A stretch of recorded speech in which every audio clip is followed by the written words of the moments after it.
Di masa lalu, kita mungkin iri pada tetangga yang membeli mobil baru atau pergi berlibur ke luar negeri. Walaupun rasa iri tersebut valid, perasaan ini sifatnya insidental dan hanya berlangsung sebentar. Tapi dunia saat ini sangatlah berbeda. Telepon seluler alias ponsel telah membuat kita membawa mesin pembanding bernama media sosial kemana-mana. Munculnya media sosial tidak hanya memberikan banyak manfaat, tetapi juga menimbulkan rasa iri di media sosial ketika penggunanya melihat kehidupan orang lain yang sempurna.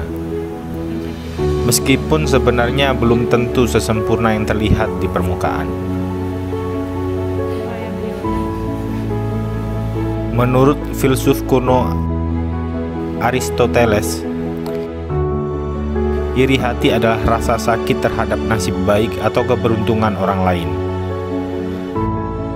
Berkat media sosial, definisi yang ditulis lebih dari 2000 tahun yang lalu ini tampak lebih relevan dari sebelumnya.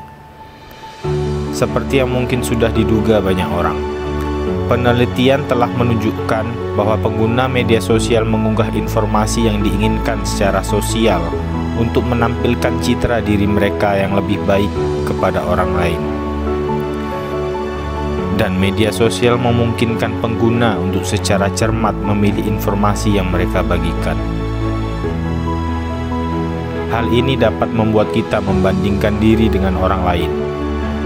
Kehidupan kita sendiri pada umumnya biasa-biasa saja, namun media sosial dapat membuat kehidupan orang lain terlihat luar biasa. Hal ini dapat membuat kita merasakan respons emosional yang berbeda. Emosi ini bisa positif atau negatif. Misalnya, rasa iri bisa memberi perbaikan pada diri sendiri. Peneliti menemukan bahwa siswa belajar lebih lama dan prestasi akademis mereka meningkat ketika mereka iri dengan rekan-rekan mereka yang sukses. Hal ini disebut sebagai benign envy atau iri hati yang tidak berbahaya. Namun rasa iri bisa juga menimbulkan emosi negatif. Kita mungkin merasa rendah diri dan mempunyai pikiran negatif terhadap orang yang menurut kita berada dalam posisi yang lebih baik daripada kita. Hal ini disebut sebagai malicious envy atau kecemburuan yang jahat. Karena rasa iri adalah respon alami, penting untuk membiarkan diri kita merasakan emosi tersebut. Trik sebenarnya adalah memastikan kita menghentikan rasa iri berubah menjadi dengki dan memanfaatkan rasa iri yang tidak berbahaya. Tapi bagaimana melakukannya?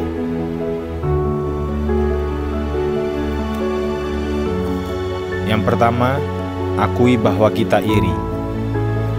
Dengan menerima bahwa kita iri pada seseorang ketika melihat postingan di media sosial, kita telah melakukan langkah pertama untuk mengadopsi respon yang lebih sehat. Kita kemudian dapat membuat keputusan untuk menggunakan perasaan ini untuk mendorong perbaikan diri.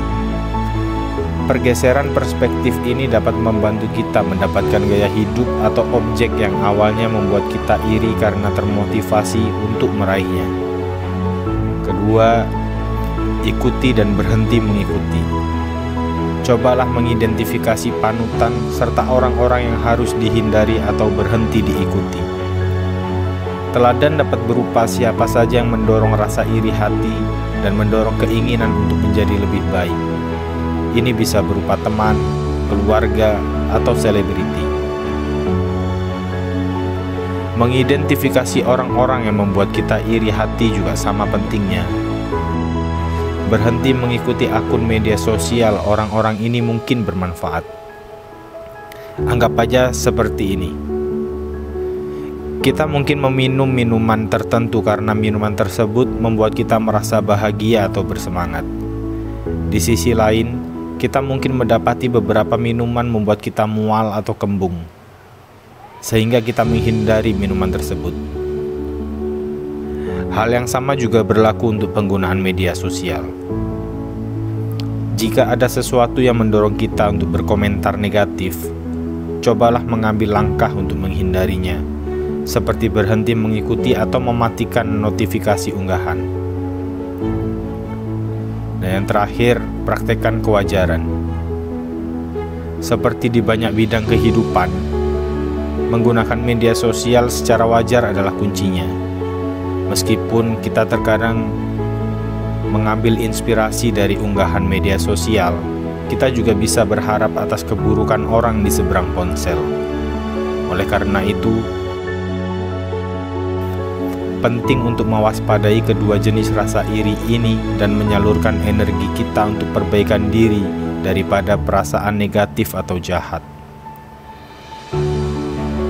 Yoshi Cohen-Haras, peneliti emosi di Baruch College, New York, Amerika Serikat, menyatakan bahwa target rasa iri akan selalu menjadi seseorang yang sebanding dengan kita.